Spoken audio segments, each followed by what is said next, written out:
Ahoj, tak já vás zdravím u nové epizody podcastu Medicína srdcem, který vzniká na půdě Lékařské fakulty v Plzni. Jmenuji se Terka a do podcastu si zvu lékaře, studenty, pacienty, zkrátka lidi, kteří se zajímají o lidské zdraví. Do 14. dílu jsem si pozvala studenta naší fakulty, Rolanda Novotného. Ahoj, Roli. Ahoj, Terka. Prosím tě, ty máš docela netradiční jméno, takže můžeme ti říkat Roli. Ano, jasné, v pořádku. Jo. Já se vždycky snažím v těch prvních 2 větách svého hosta představit našim posluchačům, ale v tvém případě si myslím, že možná bude lepší, když se představíš ty sám. Tak kdo je Roland Novotný? Tak je to vlastne študent našej krásnej lekárskej fakulty.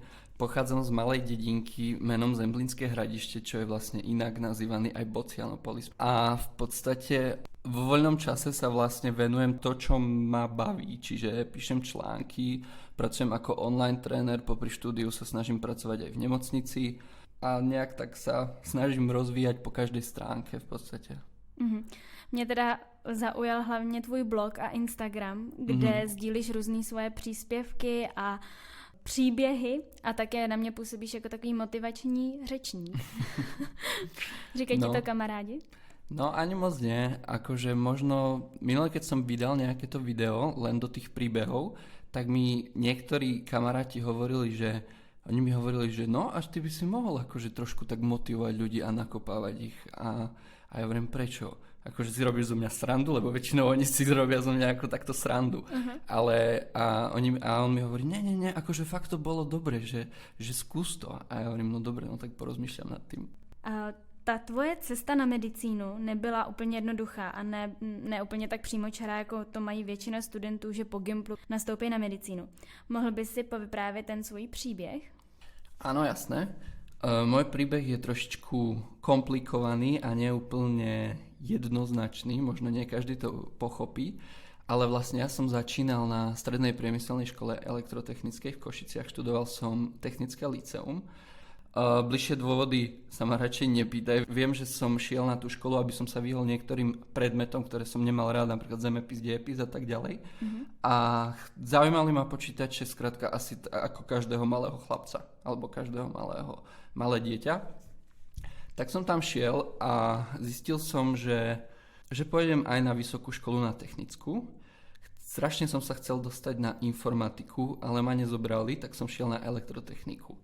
Tam som študoval rok a po roku ja som vedel, že skrátka, že to nie je moja cesta aj napriek tomu, že som 4 roky vlastne študoval na technike a povedal som si, že dobre, ešte skúsim 1 rok, ale už som tomu nedával veľké nádeje a veľké šance. Vlastne ja keď mám robiť niečo proti mojej srsti, čo ma až tak nebaví a nevedel som si to v živote predstaviť, tak som si povedal, že nebudem to robiť. Tak ako by som nechodil do zamestnania, ktoré ma nebaví, nerobil by som činnosti, ktoré ma nebavia. Tak som si povedal stop, dobre, v poriadku, oznámil som to rodičom, oni samozrejme nesúhlasili so mnou a tak ďalej, pretože oni sú obidvaja vysokoškolsky vzdelaní a potrebujú mať dieťa, ktoré má takisto vysokú školu. Tak som si povedal, že fajn, idem na ešte iný odbor. V tom čase som si podal prihlášku aj na tú fyzioterapiu, na ktorú ma nevzali, ale podal som si aj na inú vlastne technickú školu. V podstate len som prešiel na druhý odbor, druhý rok a chcel som to skúsiť znova. Ale po tom prvom roku ja som bol už ako nejak tak presvedčený vnútorne, že skrátka, ak by som chcel aj pracovať v tom IT sektore, nepotrebujem vysokú školu, lebo mal som aj spolužiakov, mal som aj kamarátov, ktorí proste pracovali v tom, ale nejakým spôsobom sa zaobišli bez tej vysokej školy. A som si hovoril, nebudem strácať ďalšie 4-5 rokov v podstate vysokou školou. Tak som si povedal, fajn. Nastúpil som ešte aj ďalší rok na tú školu, ale už som začal pracovať popri tom. Akože bolo toho fakt dosť a každá práca mi dala nejakú skúsenosť a vedel som si vlastne predstaviť, že čo to obnáša, aké peniaze sa tam dajú zarobiť a či si to v budúcnosti budem vedieť predstaviť. A nejakým spôsobom som nechcel byť na tom založený tak, že by som to všetko nechal na rodičoch, keď v podstate neštudujem a chcel som sa nejakým spôsobom aj sám rozvíjať. Podal som si prihlášku znova na fyzioterapiu, na ktorú som sa znova nedostal. To už bolo druhýkrát, čo som sa nedostal. A potom som si podal aj na učiteľstvo telesnej výchovy v podstate na Slovensku. vtedy v tom čase som mal také asi 3-mesačné okno, kde som vlastne bol nezamestnaný. Prihlásil som sa na kurz fitness trénera 1. stupňa. Nevedel som ešte akože čo od toho mám očakávať. A v tom čase som si povedal, že dobre, budem sa pripravovať aj na medicínu. Prihlásil som sa na ten prípravný kurz a chcel som vlastne vedieť, že o čom to je. To bol prípravný kurz, ktorý bol vlastne založený pre potenciálnych medikov. A to bolo tady v Plzni? To bolo v Košiciach. To bolo na Slovensku. Jo. A ten prípravný kurz ma mal vlastne pripraviť na to, aby som... Lebo ja som nemal od 14 rokov alebo od základnej školy biológiu a chémiu. Lenže ja som si podal prihlášku na tú medicínu a ja som vedel, že skrátka nemám na to úplne predpoklady a musel som to vlastne nejakým spôsobom zistiť, že či vôbec existuje nejaký človek, ktorý mal podobný príbeh alebo rovnaký príbeh a dostal sa na tú medicínu. Tak mne trvalo asi 2 dni čistého času, že by som si prešiel celé fórum lekárskych fakult na Slovensku, v Čechách a tak ďalej. Hlavne v Čechách som si podával prihlášky a zistil a našiel tých ľudí, ktorí sa naozaj proste prihlásili a dostali sa aj s takým podobným príbehom ako ja.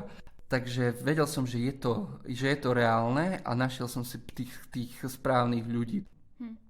Takže pro budoucí třeba uchazeče, kteří právě takhle tápají, nevědí, tak je asi důležitý obklopit se těmi správnými lidmi, vytrvat, nevzdat to a jít si za svým senem. No, jasne, je to tak, presne tak, akože tam musí mať človek disciplínu a ja sa pamätám, že ja som býval na internáte a ja som veľmi veľa voľného času nemal. Ja som sa učil na skúšky, ja som chodil na tie kurzy a ja som v podstate sa učil hlavne na tie príjmačky. Ja som vedel, že tam nechcem zostať, tak som čo najviac času vlastne trávil a venoval tomu štúdiu.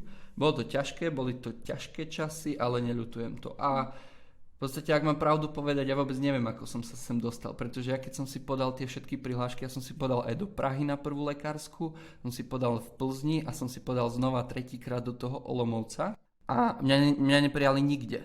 Ani do Prahy, ani do Plzne, ani do toho Olomouca.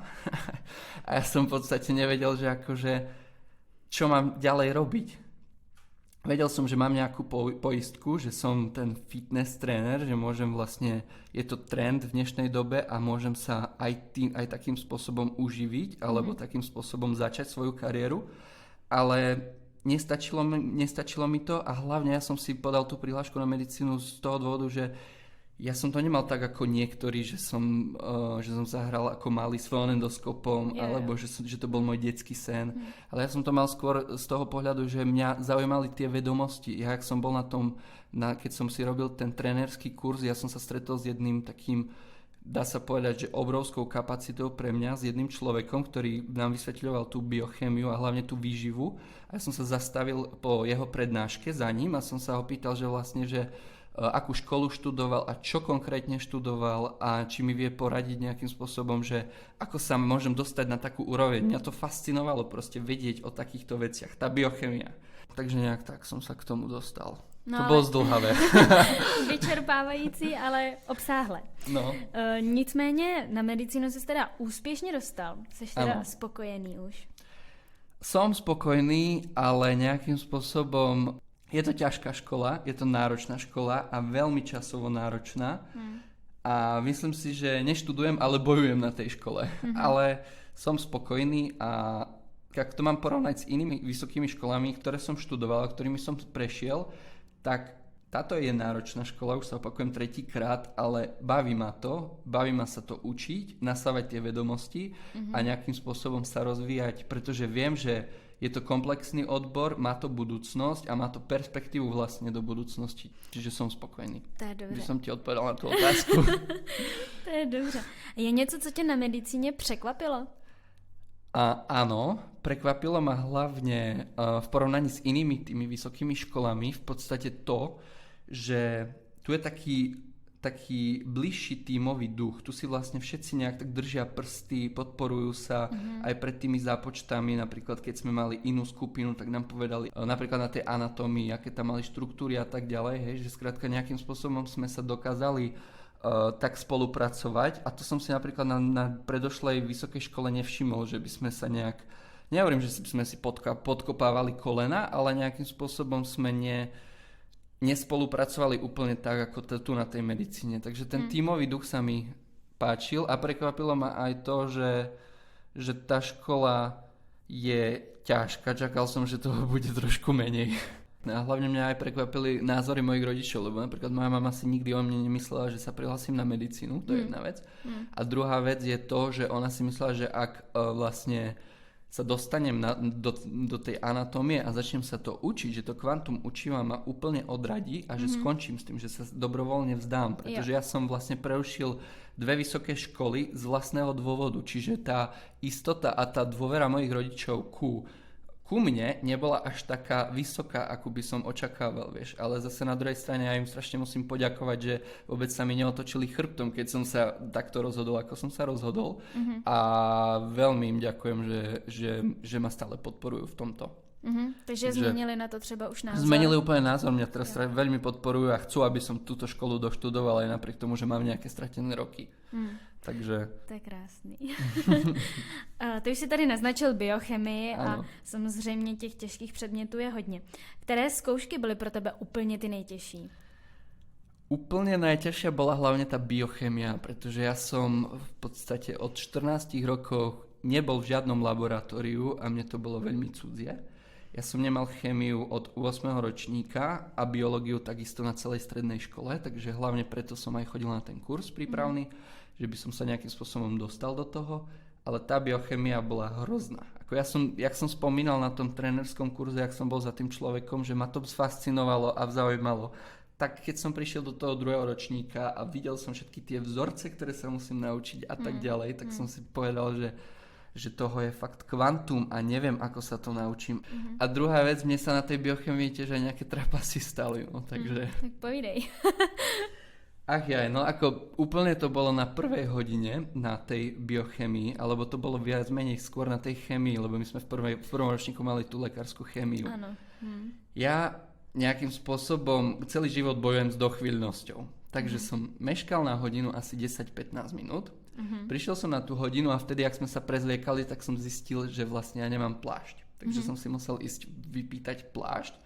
A potom, jak som si zobral ten plášť, tak som prišiel na tú hodinu, prišiel som do tej miestnosti a som absolútne zostal v takom nemom úžase, nevedel som sa, kde som sa sem dostal. Nikdy som nebol v tom laboratóriu. Ako už fakt veľa rokov som nebol v tom laboratóriu a nejakým spôsobom som si myslel, že mne to pripadalo ako scénka z toho filmu Harry Potter, jak mám skrotiť tú mandragoru, jak každý dostane nejakú tú rastlinu a majú skrotiť. Taká tmavá miestnosť, obrovské okná a pripojil som sa do tej svojej skupinky, prišiel som tam, všetko bolo v poriadku, ale všimol som si, že tam sú také 4 skúmavky naplnené tekutinou. Každá skúmavka bola iným spôsobom naplnená tou tekutinou, niektorá bola viac, niektorá menej.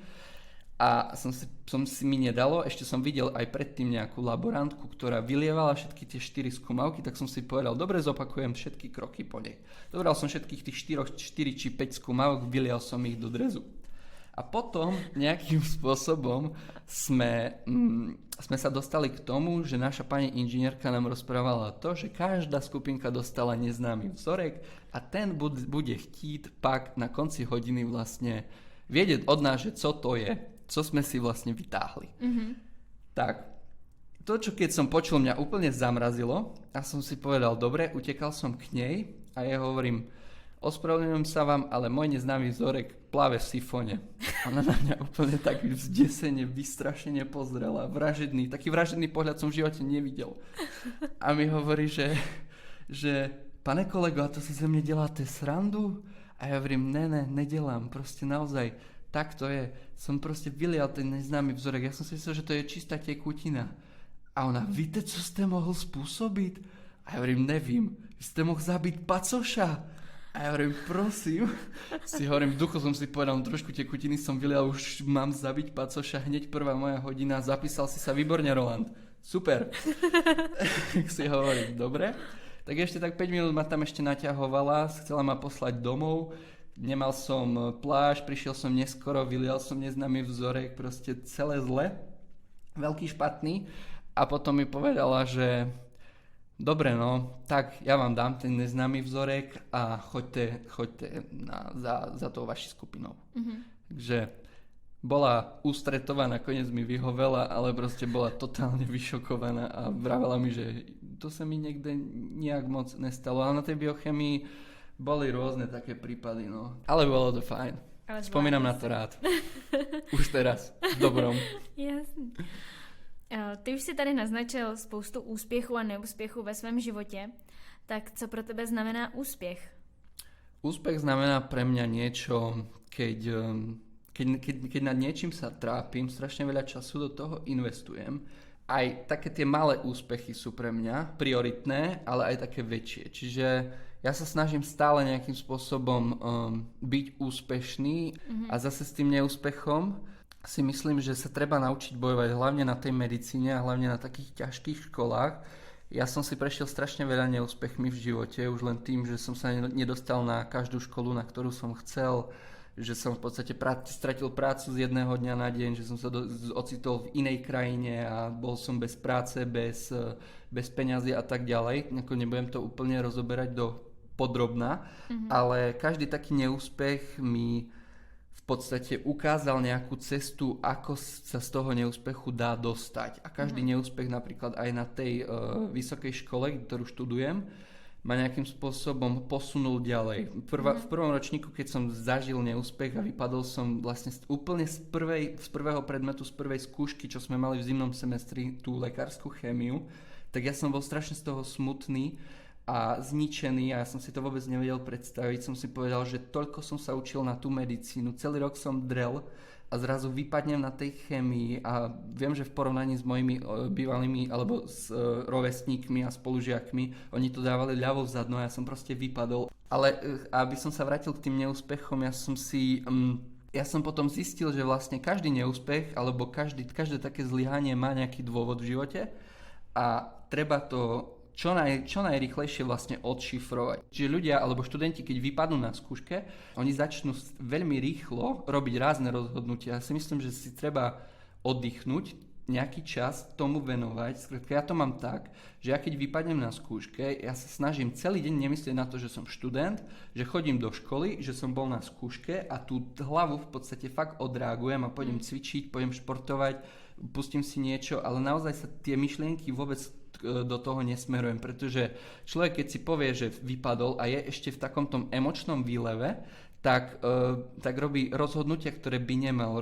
Sám seba sa pýta, že prečo ja, prečo sa to mne stalo, prečo sa to iným nestalo a automaticky sa porovnáva s ostatnými. A podľa mňa porovnávanie s ostatnými je najväčšia chyba, ktorú môže niekto urobiť. Pretože každý funguje nejak inak, každý sme svojím spôsobom individualita a každý nejakým spôsobom má inú mozgovú kapacitu, inak je šikovný a v podstate je to tým. My by sme sa mali porovnávať hlavne sami so sebou. Ako som sa učil minulý semester, ako som sa učil pred rokom, ako som sa učil pred 2 rokmi a nejakým spôsobom sa snažiť nájsť tú cestu, vedieť, kde sú nedostatky, kde sa môžem ešte zlepšiť. Ja po skúške si vezmem papier a si proste napíšem na papier, že vlastne čo som mohol urobiť inak, kde som sa mohol posunúť ďalej, čo som zanedbal. Zase treba si povedať aj, aká je tá efektivita toho učenia. Ty si povieš, že 10 hodín máš na tom Foreste alebo na iných podobných aplikáciách, ktoré ti zaznamenávajú ten čas učenia, ale čo je z toho efektivita? A koľko hodín sa naozaj učíš? Koľko hodín pozeráš len tak do blba alebo do zeme? A koľko hodín sa vlastne dokážeš sústrediť? Najväčšia chyba je, že ľudia sa nedokážu sústrediť a sú ovplyvnení a vlastne sú rušení tými vonkajšími vplyvmi a s tým úzko súvisí aj tá prokrastinácia. Takže tie neúspechy väčšinou, aj keď mi niekto povie, že ty si mal šťastie na skúšku a ty si nemal šťastie na skúšku, ja si myslím, že sa na to úplne nedá pozerať a každá taká tá úspešná skúška, alebo ten úspech vychádza hlavne z tvojich vedomostí, koľko si do toho dal, ako veľmi chceš dosiahnuť ten úspech, ako veľmi chceš prejsť tou skúškou. Takže myslím si, že to je hlavne kľúčové hlavne v tom úspechu a aj v tom neúspechu a hlavne pozerať sa na tie dôvody. Každý ten neúspech vychádza aj z minulosti, alebo by si mala pozerať aj alebo mal pozerať do tej budúcnosti. Že v podstate čo si zanedbal, alebo čo ti to má ešte priniesť. Keď už teraz sa naučíš s tým neúspechom bojovať, tak ak príde ďalší neúspech, o mnoho rýchlejšie sa postavíš a už budeš vedieť, ako na to ísť a už budeš vedieť, čo. Ale zase sú ľudia, ktorí skrátka každý neúspech ich úplne ako keby vrazí do zeme a už sa z toho nedokážu vyrovnať. Čiže aj to je podľa mňa veľmi dôležité a myslím si, že ako neúspech budeš mať v škole, tak môžeš mať aj v kariére.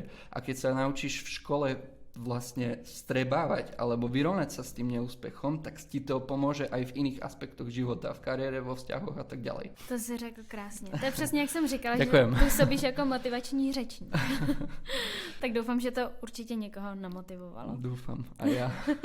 Tak ako nemusí ho to namotivovať, ale nejakým spôsobom sa len nad tým zamyslieť a začať rozmýšľať nad tým. Tak. Ty už si na začátku říkal, že při škole také pracuješ. Ano. Aktuálně teda na operačních sálech. Ano. Tak co tahle práce obnáší?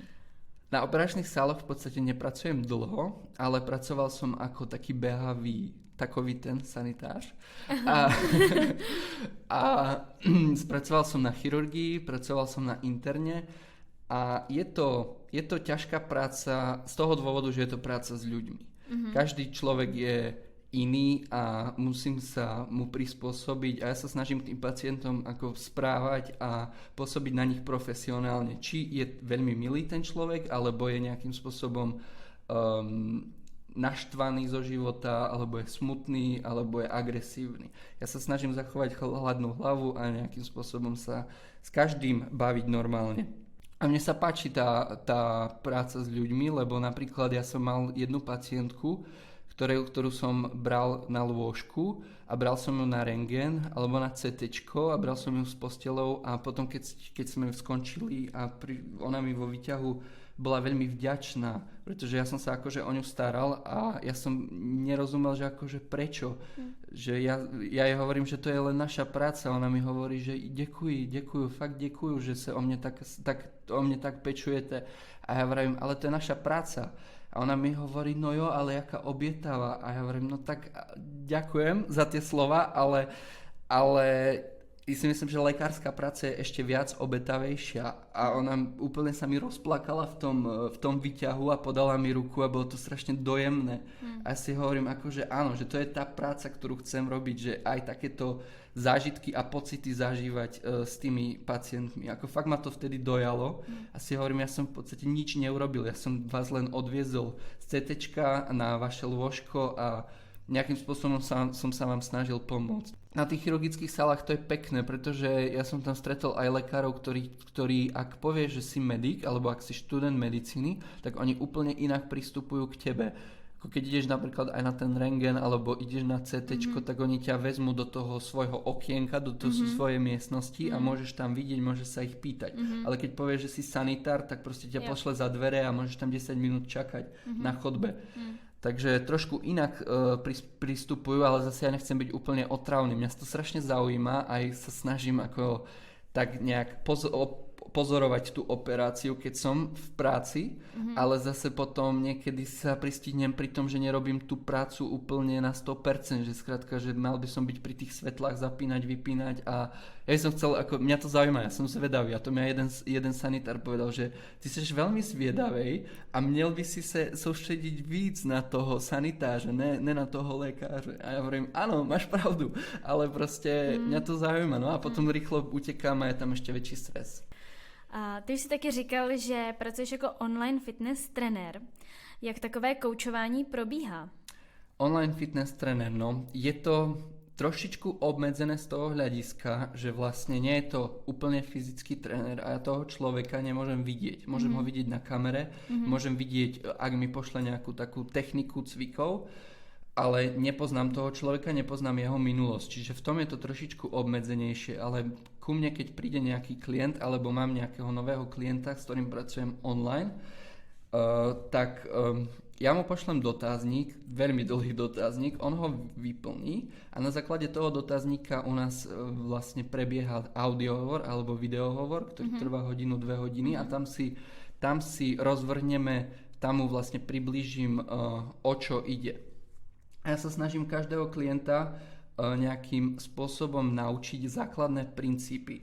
Nielen napísať tréningový plán, stravovací plán, nejaké tipy na regeneráciu, lebo to je vlastne gro, to sú tie hlavné, to je alfa, omega, to sú tie hlavné body, ale aj ich naučiť tie základné princípy. Veľmi veľa ľudí nedokáže mi povedať alebo nevie o tých základných princípoch a ja im každému tomu klientovi, ktorý pracuje so mnou 2-3 mesiace, to už je individuálne, ale myslím si, že také 2-3 mesiace potrebuje klient, aby sa naučil základne, tak ja mu posielam bonusový taký dokument o motivácii, o plánovaní, vôbec o tých dôvodov, prečo začať cvičiť, aký má dôvod. Ja sa každého klienta pýtam, že aký má dôvod, prečo začal cvičiť. Že to není úplne, lebo veľa ľudí mi povie, že proste kvôli zdraviu, ale tak keď si vezmeš 25-ročného človeka, ktorý je zdravý, povieš si, že chodí 10 000 krokov, nie je mu nič, nie je chorý, ale má ten dôvod zdravie, tak to nie je úplne dostatočný ten dôvod, lebo on si povie, že dobre, tak ja nebudem cvičiť len kvôli tomu zdraviu, pretože sa cítim zdravý, vieš. Takže sa snažím aj týmto smerom ich trošičku ako keby nabudiť a snažím sa ich aj posúvať tým smerom, že by vedeli si naplánovať ten tréning, že by mali tú disciplínu. Takže všetky tieto kroky im tiež pošlem a potom ja som k dispozícii 24 hodín 7 dní v týždni a my komunikujeme cez WhatsApp alebo cez e-mail alebo cez inú službu a on sa ma môže opýtať čokoľvek, čo chce. A potom ja mu ešte pošlem taký dokument a každý týždeň, ja viem, že váha není úplne dôležitý a presný údaj, ale hlavne mierí pás, brucho, hrudník a ruky a tak ďalej a každý týždeň si vlastne zaznamenáva a vidí tie výsledky a toho motivuje. Každý klient by mal mať aj ten krátkodobý, dlhodobý cieľ, aby proste vedel. Nestačí mať dlhodobý cieľ, že chcem zhubnúť. Presne, no. Proste musí tam mať taký ten smart cieľ, čo sme sa ešte učili na strednej, na ekonomike, vieš. Špecificky merateľný, reálny a tak ďalej. Ale kdyby tě chtěl někdo třeba z našich posluchačů kontaktovat, můžou? Jo, jasné, môžu, ale ako ja mám veľmi málo klientov. Ja nestíham popri škole, popri práci, mám len jednotlivcov, mám fakt maličko klientov a snažím sa im venovať, nemám napríklad žiadne tie skupinové lekcie a tak ďalej, že by som si zobral 20 klientov naraz. Ja sa ku každému klientovi snažím pristupovať individuálne a zodpovedne. Brzy budou taky Vánoce. Máš nějaké tipy, jak Vánoce zvládnout bez nadměrného váhového přírůstku? To je pekná otázka. Mám tipy, myslím si, že je dôležité úplne nepodľahnuť tým Vianociam, ale zase treba si aj dopriať. Myslím si, že všetkého veľa škodí a zase keď na Vianoce si dám ten bramborovej salát s řízkama, alebo si dám rybu, alebo si dám niečo vyprážané, tak to nezmení ako keby ten dietný plán alebo toho človeka nepriberie 10 kg z toho, že si tam dá nejaké iné jedlo. Preto ja stále hovorím, že jedno zdravé jedlo nestačí k tomu, aby si schudla a takisto jedno nezdravé jedlo nestačí k tomu, aby si pribrala. To je kontinuálne, to je neustály proces, ty sa musíš prežierať, ty musíš byť v obrovskom kalorickom surpluse alebo príjme, aby si proste pribrala ten tuk. A zase počas Vianoc je podľa mňa dobré sa nejakým spôsobom udržať, dopriať si, ale udržať. Veľmi dobrý je potom ten If It Fits Your Macros, to je vlastne taký ten stravovací plán, ak ti to sedí do makier v preklade. A to je o tom, že ty si počítaš každé jedlo a máš nejaký potom ten určitý cieľ, koľko kalórií musíš zjesť za celý deň. A ty keď náhodou cez Vianoce to povedzme prestrelíš o 1000 kalórií alebo 1500, tak vieš, že ten druhý deň si musíš ubrať, hej? Že tam je nejaká taká tá rovnováha, taká tá rovnica, fyzika nepustí. A zase nejak tak racionálne rozmýšľať nad týmto, že sú Vianoce neznamená, že musíš jesť, to neznamená, že musíš len sedieť. že ísť trošičku na prechádzku, nejakým spôsobom si zadrepovať, alebo cvičiť s vlastnou váhou, alebo sa prejsť, alebo športovať. Úplne nezanevrieť na ten šport si myslím, že je správne aj počas tých Vianoc. Treba si aj oddychnúť, ale nezanevrieť na to. Ale jak jsi mluvil tady o těch kaloriích a o tom, aby to všechno pasovalo do těch maker, tak z mojí vlastní zkušenosti vím, že spousta žen má s tím veliký problém. A potom jsou takovým kolotoči, že jsou jednou nahoře, jednou dole a neumějí si to jako vyvážit. Jestli to potom není pro ně třeba stresující v tom, že tak dobrý, o Vánocích jsem se najedla, tak další týden nebudu jíst. Že to potom se můžou třeba dostat do nějaký, já nevím, poruchy příjmu potravy a takovýchhle věcí. Je to veľmi individuálne. Zase ja si myslím, že to už je potom z takého celkového hľadiska, ako ten človek má. Ale ja si myslím, že keď jeden deň prestrelíš a druhý deň úplne nebudeš, nehovorím, že by si nemala vôbec jesť, ale tak nejak racionálne k tomu pristupovať a len menej si toho dať. Prostě měla by tam asi převažovat nějaká ta racionalita a myslet i na to zdraví a neomezovat se příliš. No presne. Vôbec sa nejak úplne do toho nehrotiť to. Ja si myslím, že veľmi veľa ľuďom chýba proste taká tá bystrá, pevná myseľ. Rozmýšľať o tom, len premýšľať o tom a nerobiť si z toho až takú ťažkú hlavu, nestresovať sa každým jedlom. Jesť všetko, nemať úplne nejaký dietný plán, že keto stravovanie, alebo teraz low carb, alebo hocičo, ale jesť všetko s mierou a športovať. A to je úplne také klišé, ale to je taký najjednoduchší typ pre ľudí, ktorí sa nedokážu s tým vysporiadať alebo vyrovnať. Ale počas tých Vianoc každý to prestrelí, a ja to prestrelím, aj ty to prestrelíš, hoci kto. Ale potom tie nasledujúce dni si nejak vyvážiť ten pomer a nepozerať sa na jedlo, že toto je zdravá potravina, toto je nezdravá potravina. Dať si aj z nezdravej, aj zo zdravej. A veľmi veľa ľudí nechce počuť napríklad ani o tých kalorických tabuľkách, alebo teraz si mám vážiť všetko a teraz si mám počítať každé jedlo. Ale ja si myslím, že zo začiatku, pokiaľ ten človek nemá vôbec prehľad o tých kalóriách, tak a pláca sa v tom, presne ako hovoríš, tak je to smerodajné až kľúčové. Že on vlastne zistí, že koľko to má bielkovín, koľko to má tukov, koľko to má sacharidov a nejakým spôsobom potom už bude vedieť. A po určitom čase, povedzme po 2-3 mesiacoch, je to veľmi individuálne. On už nemusí si všetko vážiť a už bude vedieť aj od oka. Že keď napríklad pôjde aj do reštaurácie a tam nebude mať proste etiketu, nebude mať na sviečkovej etiketu nalepenú, že to má 1000 kilokalórií. A co si myslíš o pústech? Spousta lidí právě po těch Vánocích najde na nějaký pústy. Áno, posty, ja si myslím, že je to trend. Že dneska je to trend a najpoužívanejší ten pôst je intermittent fasting typ Lean Gains, čo založil Martin Berkhan. A spočíva to v tom, že 16 hodín ješ a 8 hodín ješ. Čiže vlastne za celý deň, za tých 8 hodín, čo by si mala fungovať, máš vlastne to okno, kde musíš splniť nejaký kalorický príjem. Ja som to sám dodržoval, ten intermittent fasting, pretože som si myslel, že to je cesta, kde sa dajú nabrať svaly. Ja som nikdy nedietoval, ja proste nemám na to ani postavu, ani nejakým spôsobom som k tomu neinklinoval, pretože zbytočne. Ja som stále bol chudý chlapec. Chudý ako štihli, nechudý ako chudobný. Aj to je, no. Ale nikdy som k tomu úplne neinklinoval, ale tie posty sú svojím spôsobom, ja si myslím, že každý by si to mohol vyskúšať a už sám zistí. Ale neodporúča sa to ženám, neodporúča sa to diabetikom, tehotným a tak ďalej. A tam princíp spočíva v tom, že 16 hodín neješ. Veľa ľudí si proste nedokáže predstaviť nejesť 16 hodín.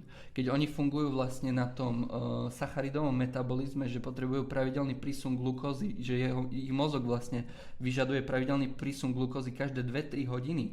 A zase teraz si človek povie, dobre, čítala som o prerušovanom hľadovaní a chcem to skúsiť, a oni do toho idú bez hlavu, bez toho, aby nad tým rozmýšľali a strašne rýchlo do toho idú a mali by ísť do toho postupne, áno, že skrátka povedať si dobre, tak ku večeru už nebudem až tak veľa jesť a teda nebudem vôbec jesť, pretože počas toho prerušovaného hľadovania môžeš piť akurát kávu, čaj, vodu a maximálne trošičku cukru alebo mlieka.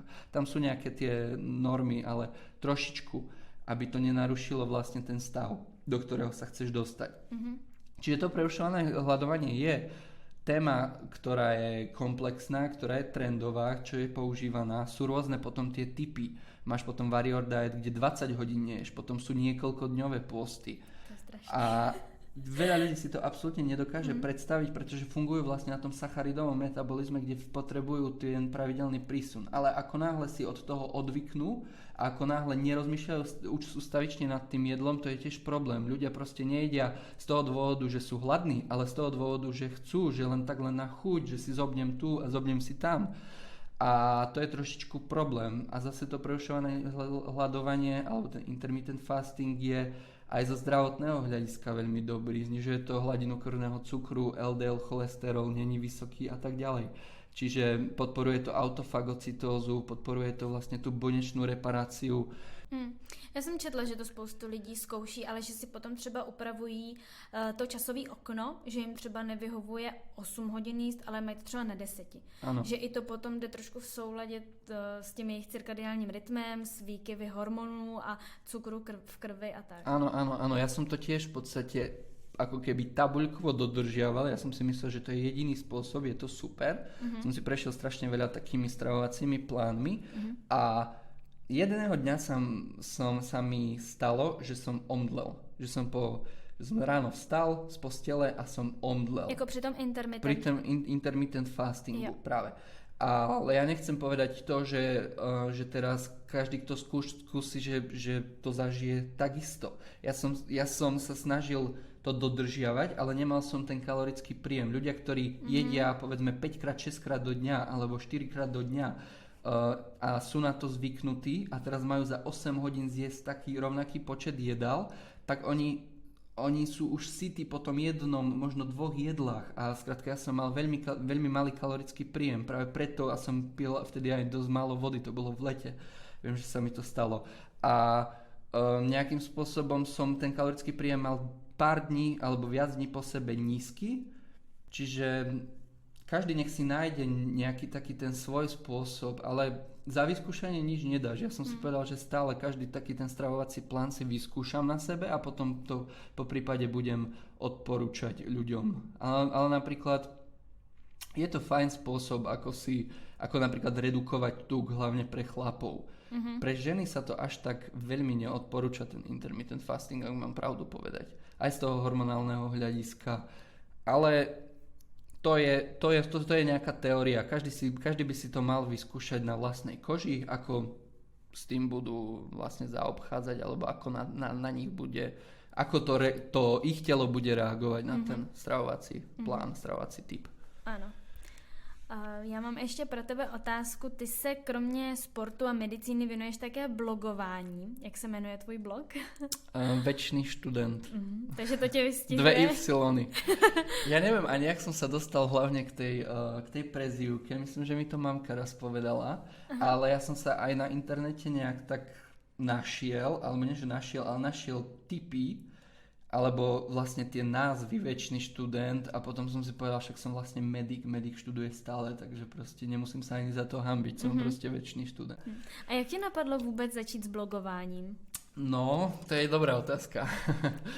Ja som si úplne prvý blog založil vlastne po prvom ročníku, keď som sedel na internáte a som skúšal rôzne tie posty. Ja som mal aj ten 36-hodinový post, čo som si vyskúšal len tak, som chcel experimentovať so svojím telom a so svojím zdravím a povedal som si, že fajn, tak napíšem blog o tom 36-hodinovom poste, zdieľal som to medzi ľuďmi, nemalo to skoro žiadnu odozvu a potom raz jedno leto, ešte to bolo pred medicínou, keď som mal viac času, sme sa vybrali do Tatier, do našich pekných, krásnych Tatier, vysokých a som ich trošku vychválil. Ale sú krásne. Áno. A som bol s kamarátom na rysoch, na túre A som si povedal, dobre, tak napíšem o tom blog, napíšem o tom krátky článok, čo sme zažili, urobili sme také začiatočnícke chyby, ale nemal som ani nadpis vlastne vybrať, že čo by to malo byť. A ten blog, keď som ho napísal a zverejnil, tak ľudia mi to začali komentovať. Ja som v tom blogu písal, že my sme tam boli na tých rýsoch strašne dlho, my sme tam 3 hodiny boli na kopcoch, my sme potom šli z tých rysov po kamenistej cesty, keď to bude moja mamka počúvať, tak nech si zapchá uši, alebo na čo, lebo ako fakt niektoré také nebezpečné kúsky sme si urobili, akože sme si vyskúšali ako mladí a stále sme mladí, ale ako mladší. A to som začal opisovať a potom si ma všimla aj na Facebooku jedna stránka, ktorá ma zazdieľala. A oni vlastne ako keby chceli svojich fanúšikov alebo svoju populáciu naučiť alebo ukázať im smer, že proste to by nemali robiť, že tento chalan, ktorý napísal tento blog, ako keby upozorňuje na seba svojimi chybami. Hej? Takže, v tých Tatrách. Áno, v tých Tatrách, presne tak. A ja som ten blog potom zdieľal aj v jednej facebookovej skupine a ja som absolútne nečakal nič od toho, nemal som žiadne očakávania. Zrazu za 3 dní som mal asi 5000 liadnutí alebo 6000 liadnutí a vôbec som nechápal, že akože ak sa to podarilo. Ľudia mi tam potom začali komentovať. Boli takí, ktorí mi komentovali, že som samovrah, že som proste tragét a takí, ktorí ma ako keby obdivovali, že sme to vôbec dokázali. Hej. Takže nejak tak som sa dostal k tomu blogu a vtedy som zistil, že to písanie mi je prirodzené a potom, keď som sa vlastne prihlásil na medicínu a začal som študovať, tak som písal aj o štúdiu a mám v pláne založiť aj taký blog, ktorý bude pre potenciálnych tých študentov a možno tí, ktorí budú mať trošku podobnú cestu, ako som mal aj ja. Zase to není úplne nič neobvyklé to, ako jak ja som šiel z tej elektrotechnickej na medicínu, pretože každým rokom si myslím, že je vyšší a vyšší dopyt po tých medikoch a poznám aj ľudí, ktorí napríklad šli zo strojníckej školy, ktorí šli, alebo jeden kuchár, ktorý má 33 rokov, takisto šiel v podstate z gastronomickej školy na medicínu, hej. Takže nejakým spôsobom chcem priblížiť tým ľuďom aj tú moju cestu a ukázať im smer. Už či sa budú inšpirovať, už či sa pobavia, to už nechám na nich. Ja stále hovorím, že nejak nevyžadujem od tých ľudí niečo, ja proste ukážem príklad svoj a nejak čo už oni si z toho vezmu, to už je na nich. A potom tam píšem aj o športe, o motivácii a tak ďalej. A o svojich trapasech. A o svojich trapasech, presne. Bez teba by som to nezvládol. Tak já mám na tebe úplně poslední otázku. Jestli by si nám chtěl něco vzkázat našim posluchačům. Čo by som chcel odkázať posluchačom? Učte sa.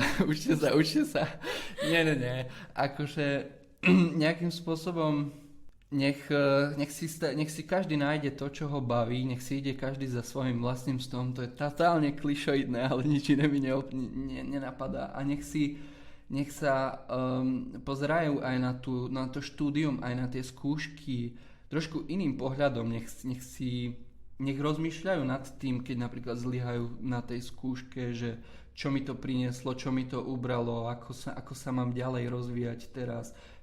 Nech sa nevzdávajú hlavne a nech majú takú tú disciplínu. Ja si teraz pripadám po tých všetkých hosťoch, ktorí si tu mala také tie obrovské kapacity, že ja idem niekomu niečo radiť, ale... Ale právě ty jsi jejich vrstevník, takže můžeš nám motivovat. Trošku môžem, ale nech si nájdu svoju vlastnú cestu a nech sa hlavne nezdávajú. A všetko má svoj dôvod, takže asi len toľko. Nech si idú za tým, čo chcú. A nech sú skromní a nech sú pokorní hlavne. Přesně. To je fakt dôležité, pretože strašne veľa ľudí študujem medicínu, nebav sa so mnou, študujem medicínu, proste považuj ma za niečo honosné, obrovské. Chápeš? Čiže to sú názory ľudí niektorých, no. Roli, já ti moc děkuji za příjemný rozhovor. Jsem moc ráda, že jsi na mě udělal čas a podělil se s námi o tvoje zkušenosti a zážitky.